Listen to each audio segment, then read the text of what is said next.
Hey vinyl friends and vinyl community, it's Brian from Brian's Vinyl Records, and it is the end of 2019. So, in honor of that, I am going to show you my top 20 favorite albums released in 2019. Stick around and check out the list.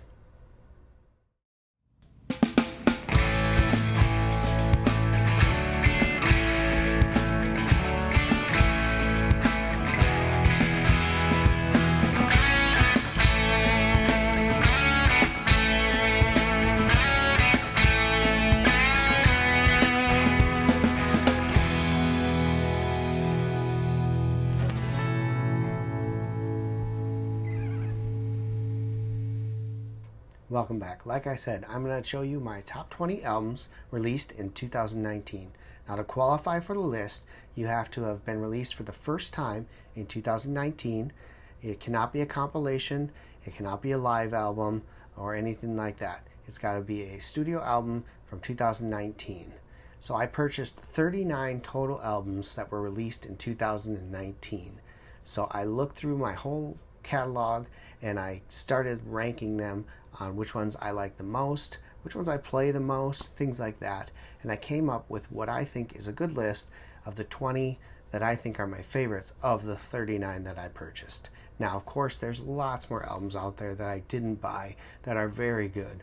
But from what I bought, these are the favorites that I'm choosing.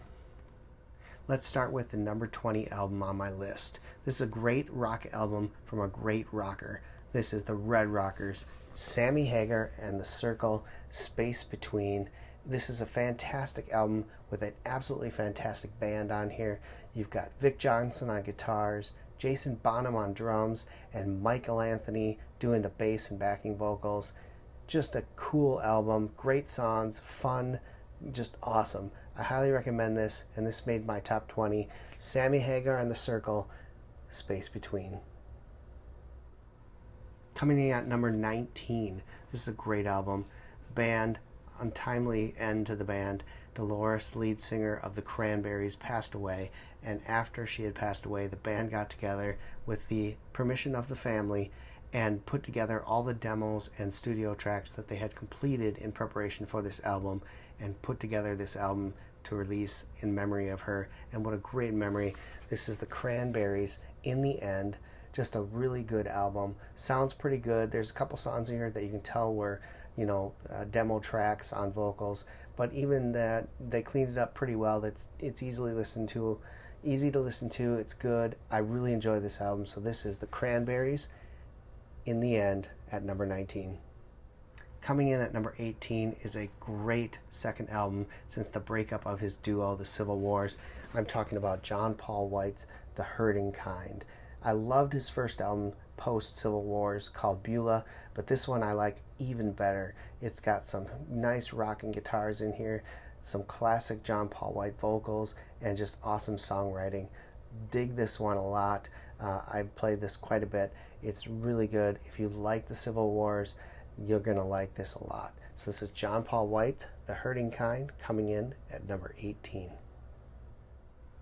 Coming in at number 17, this is a singer-songwriter that I didn't know anything about coming into 2019, but a couple VC members on a Facebook group that I'm part of had recommended her to me based on other albums that I've posted and other artists that I enjoy.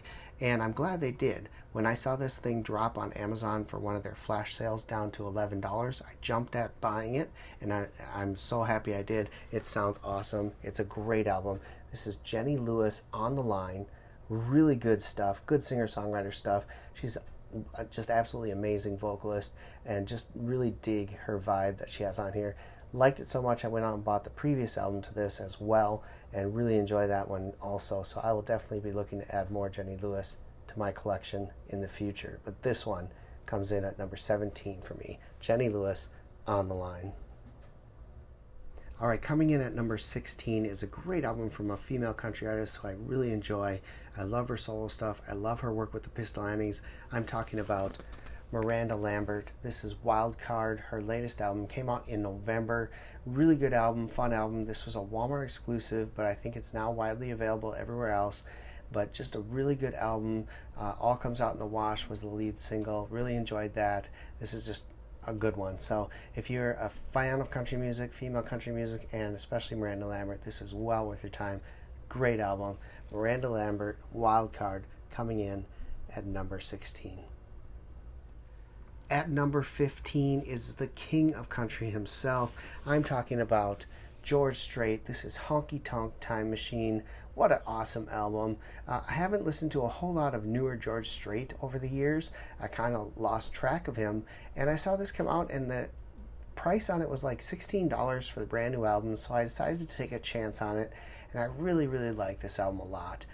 George is in just classic form, some classic George Strait type songs, some tongue-in-cheek stuff. Really good. I love this a lot. Highly recommended. Honky Tonk Time Machine. That comes in at number 15 on my list. Coming in at number 14 is a pop star who I didn't really know a whole lot about until probably the mid-2000s, and I heard a song of hers because I was watching a TV show called Buffy the Vampire Slayer, and Angel happened to be in the music video. Well, I researched a little more and really enjoyed what I heard of hers, and then of course she exploded when Eminem sampled one of her songs, Thank You, in one of his tunes. So I'm talking about Dido, and this is her latest release called Still on My Mind. It is really good. She has just an angelic voice. I love the cover art with all the color here. I think it's a really well done artwork, and just a great album all around. So in at number 14, this is her 5th studio album, and just fantastic. Reached number 1 on the US independent chart. So Dido, Still on My Mind, number 14.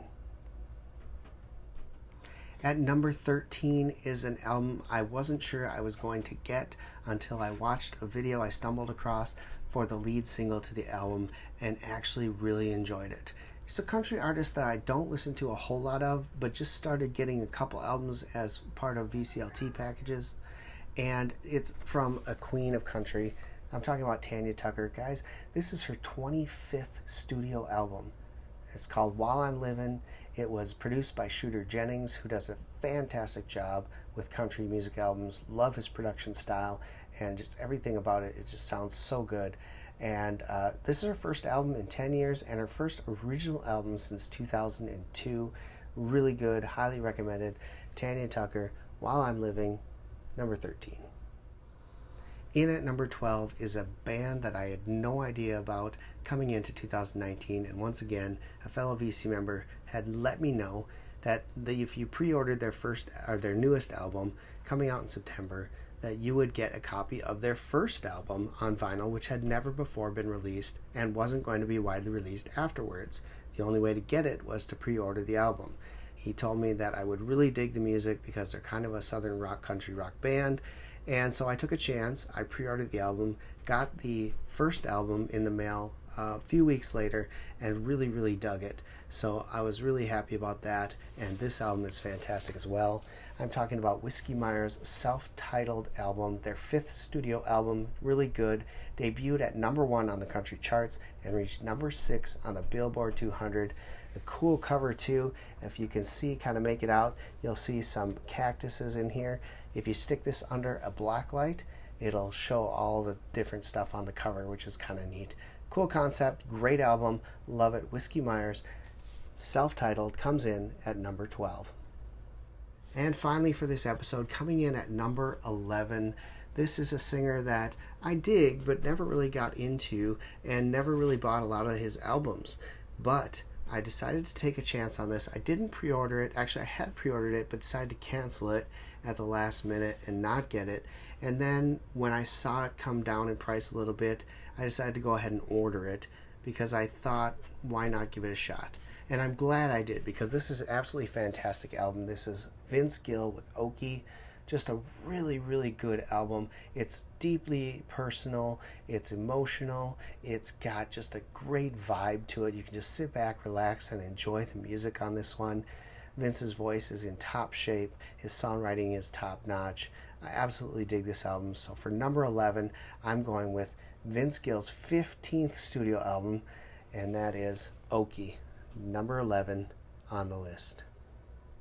Okay, so there you have it, VC. That is my 20 through 11 on my top 20 countdown. In the next video, I'll go from 10 down to 1 of my favorite albums of 2019. Now, as I said in the beginning, these aren't all the albums. There were so many great albums released in 2019, but from what I actually purchased myself, I'm showing you my top 20 of my purchased 2019 albums. So, thanks for watching 20 through 11. Stick around because soon I'll have 10 through 1, and you'll see what I think is my favorite album of 2019. Any guesses? Leave them down below in the comments. Give this video a thumbs up if you enjoyed it, and subscribe if you're new. Thanks for watching, and until next time, keep spinning vinyl, friends.